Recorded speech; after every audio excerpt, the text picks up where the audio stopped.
Salut à tous les bridgers et bienvenue sur ma chaîne Bridgemania. Alors nous allons faire une série de parties contre l'ordinateur. Donc c'est une application de NeuralPlay. Et c'est parti, donc mon partenaire fait un cœur passe. Là ici j'ai 10 points. Donc quand on a 10 points, on va pas passer au palier de 2. J'ai 4 cartes à pique, donc je vais dire un pic. 3 cœurs, donc 3 cœurs ça veut dire un unicolore avec 6 cartes à cœur. Et entre 17 et 19 HL, donc les points HL, c'est les points H auxquels on ajoute les points de longueur, parce que quand vous avez... on compte en fait les points de longueur à partir de la 5e carte. Donc avec 5 cartes, on compte un point de longueur, et avec 2 cartes, on compte 2 points de longueur. Donc il y en a entre 17 et 19. Moi, je possède 10, ça fait 29 HL. Alors, est-ce qu'il y a un chelem qui est possible? Est-ce qu'un chelem est possible sur ça? Allez, on va directement conclure à 4 cœurs. Parce que je possède moi-même 2 cartes à cœur avec une dame seconde, ce qui est quand même pas mal. Normalement, 3 cœurs, ça... C'est aussi dans le bridge, quand on dit 3 cœurs, normalement, c'est une couleur solide. Il doit y avoir une couleur solide, normalement, à cœur. Alors, c'est pas forcément le cas quand c'est le robot qui le fait. Et on va faire avec. Donc là, ici, on va jouer 4 cœurs. Donc, je fais mon plan de jeu. Donc, 2 perdantes potentielles à pique, une à carreau. Fatalement, on va en avoir une à cœur. Donc, je vois quand même qu'il y a un jeu globalement qui peut perdre. Donc, il faut savoir prendre sa chance ici. Alors là, ici, la dame de trèfle, quand on entame généralement de la dame de trèfle, ça peut promettre un valet de trèfle. Donc on a une impasse intéressante, petit trèfle pour le 10. Donc on pourra se défausser par exemple du 7 de carreau. Pas la seule carte, mais on pourrait se défausser de ça. Donc je vais récupérer du roi. Et maintenant, je tente l'impasse directe avec la dame de cœur. Je peux pas tirer l'as en coup de sonde pour espérer le roi sec, parce qu'en fait, sinon je n'ai pas les moyens de tenter la dame de cœur autrement. Donc je fais petit directement pour la dame. Ça passe, et ça passe avec un valet à droite. Donc ça veut dire quoi? Probablement une distribution qui doit être 4-1. Alors est-ce que ça va changer quelque chose? Ça peut changer peut-être un truc. Parce que là on a 2 cartes clés, on a le roi et le 10. Peut-être qu'on peut perdre le roi et le 10. Donc ça fait 2 levées perdantes. Avec les piques, ça fait 3-4 levées perdantes, 5 levées perdantes. Donc il faut espérer qu'il a le 10, peut-être. Peut-être qu'il aura le 10 de cœur. Ça, on ne sait pas, donc on va tenter ici. Il n'a pas le 10 de cœur, donc on va perdre 2 cartes à cœur. On a fait 2 tours de cœur, donc lui, il possède exactement 2 cartes à cœur. Il a montré un singleton dans cette couleur. Alors, ce que je vais faire, c'est que je vais tenter l'impasse. Alors, si je fais, si je tire l'as et qu'après je tire, est-ce que c'est bon?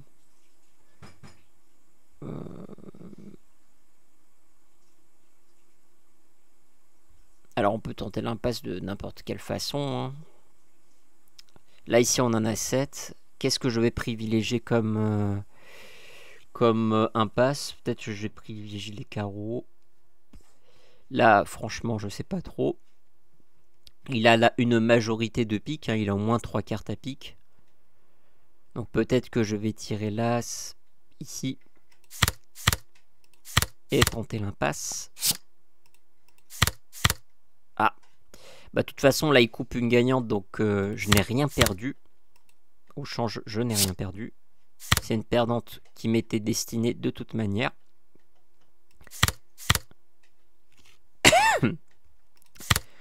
Ok.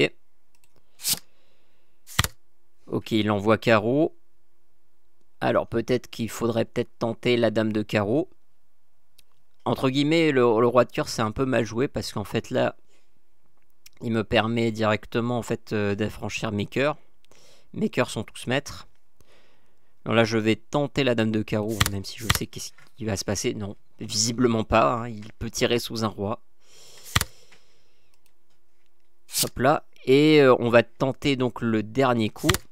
Donc on redescend avec les carreaux. Et on va tenter le dernier coup. Là, normalement, il n'y a plus de cœur. Hein. Donc là, ici, on fait l'impasse avec le 10 de trèfle, normalement, qui est placé. As de trèfle. On se débarrasse de la perdante. Et on fait +1.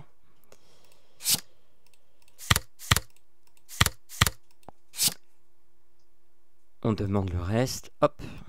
De lever. Accepter. Donc, c'est chuté de l'autre côté. On va voir. Donc ça c'est là en fait vous avez fait votre score. Et là il y a une estimation. Normalement ça aurait dû être chuté de 1. Donc je pense que ce qui a été mal joué du côté de ce côté là, c'est qu'en fait il a directement joué le roi. En fait il doit pas jouer le roi tout de suite pour m'empêcher en fait pour avoir des choses. Et surtout il a tiré sous le roi de carreau. Il peut très bien tirer autre chose sans me donner forcément la dame de carreau. La dame de carreau est un petit peu un bonus. Allez, on continue. Donc là, pour l'instant, on est à 11-0. En fait, ça, c'est l'évaluation des points. Donc, par exemple, quand vous jouez dans une compétition, ça a son importance. Surtout quand vous jouez une manche et que vous la gagnez et que d'autres, ils jouent la manche et qu'ils la perdent. Et donc là, il y a des gros écarts qui se créent. C'est pour ça que les points IMP, là, on en a plusieurs. Donc là, les points IMP, c'est les points qu'on fait au bridge selon le nombre de points que vous avez. Donc là il y avait un différentiel de 500 de différence et ça correspond à 11 points IMP. Ok, donc là ici 5 points. Quand on a 5 points, généralement on passe. D'autant plus que la vulnérabilité, on est rouge contre vert. Il ne faut pas déconner au niveau des enchères, donc on va passer. Un pic, 5 cartes à pic avec 12 points, passe un sans atout. Alors, là c'est toujours la même chose. Est-ce que vous avez envie de dire de carreau? Non, on n'a pas trop envie de dire de carreau. Normalement, 2 carreaux, ça serait vraiment une belle couleur à carreau et maximum du pass, puisqu'on a déjà passé. On aurait plutôt entre 8 et 11 points. Mais on n'a pas intérêt à le faire, surtout quand on est rouge. Donc là, ici, on va passer. 2 cœurs contre. Alors, est-ce que ce contre, il est punitif? Normalement, il n'est pas punitif, hein, ce contre. C'est un contre d'appel sur les autres couleurs. Hein. D'accord? Donc là, il dit... Donc c'est en anglais. Hein. Il promet 3 cartes dans les autres couleurs. En fait, il faut quand même il promette 4 cartes. Hein, parce que sinon, ça n'aurait aucun sens. Et effectivement, nous avons 5 cartes nous-mêmes à carreau. Alors là, on applique ce qu'on appelle la loi de Verne. Là, ici, peut-être qu'il doit... Et là, il a combien de points? Normalement, il doit quand même avoir un peu de points. On applique la loi de Verne, tout simplement. Si lui, il a 4 cartes à carreau et que moi, j'en ai 5, même si je suis vulnérable contre non vulnérable, on peut demander un contrat avec 9 levées à carreau, c'est-à-dire 3 carreaux. 4 plus 5, ça fait 9. On va dire 3 carreaux. 3 cœurs, et bien là, ici, notre mission, quelque part, elle est accomplie parce que on a fait monter les enchères jusqu'à 3 cœurs. Et là, on va passer. Ok. Alors, je préviens tout de suite, hein, l'entame du partenaire n'est pas nécessairement les entames qui sont connus. Par exemple, l'as de carreau... l'as de carreau dans le jeu ne promet pas le roi. On peut tirer l'as sans le roi. Ce qui est très mauvais normalement. Donc là, on fait avec. Alors, 2 carreaux, normalement, 2 carreaux, ça veut dire quoi? Ça veut dire qu'il a un nombre impair de carreaux. D'accord? Il a un nombre impair de carreaux et il n'a certainement pas l'as de carreau.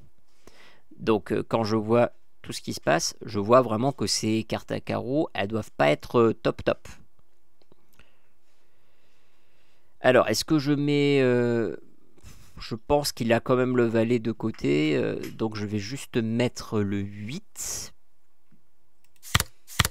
Ok, il a mis l'as. Ok, bah il y a aussi des plans de jeu à la défense, hein. Donc là ici notre plan de jeu. Par exemple là il peut convoiter. Alors là ici, si on repart sur les enchères, il doit avoir normalement 5 cartes à cœur et 5 cartes à pique. Un 5-5-2-1. Il a peut-être. Il a un 5-5-2-1 probablement. Enfin après ça dépend des enchères. Donc le singleton il peut être à trèfle comme il peut être à carreau. Ok, donc là ici on donne le 8 de cœur. Vous voyez là il s'est découvert. Donc là ici si je compte bien, donc c'est la distribution elle était 3-1 et donc ils avaient 9 cartes, ce qui veut dire que au final oui c'est 5 hein. C'est 5 hein, toujours 5. Donc ici on récupère avec le roi. Alors qu'est-ce qu'on va faire? Où est-ce qu'on va taper? Alors peut-être ce roi de carreau ça provient d'un singleton, mais s'il a l'as de trèfle, c'est 5-5-2-1, il va pas perdre son as de trèfle. Moi je pense que je vais plutôt attaquer pique. J'attaque plutôt les piques dans la faible du mort. Voilà. Tac. Voilà, le 5-5-2-1 se révèle là ici. Hop. 9 de cœur obligé. Bah carreau, ça sert à rien, les carreaux.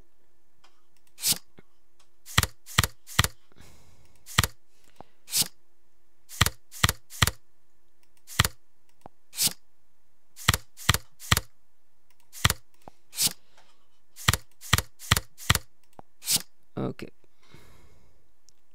Ils ont fait chuter de l'autre côté, donc on va voir. Hein. Donc normalement ça fait, d'après l'ordinateur, le double mort inversé, normalement ça doit être égal. Donc on va voir où est-ce qu'il y a eu le truc. Alors, ok, carreau, as de cœur, roi de cœur, donc c'est presque pareil. Le retour pique, il est pareil. As de pique. Et effectivement, s'il retire pique là tout de suite, s'il retire pique, voilà, là il y a la surcoupe. Donc ouf, heureusement, c'est pas ma faute. Voilà, c'est le partenaire en face qui a pas rejoué pique. Donc effectivement, si on rejoue pique, je peux surcouper ce 6 et ce 7 avec mon 9 qui était disponible. Donc voilà, on s'en sort quand même pas mal. Hein. On a gagné notre rencontre avec 11 points pour nous et 5 points pour eux. J'espère que ce nouveau type de format vous aura plu. N'hésitez pas à vous abonner pour me soutenir, à lâcher des likes. Et moi je vous dis à une prochaine fois et bon bridge.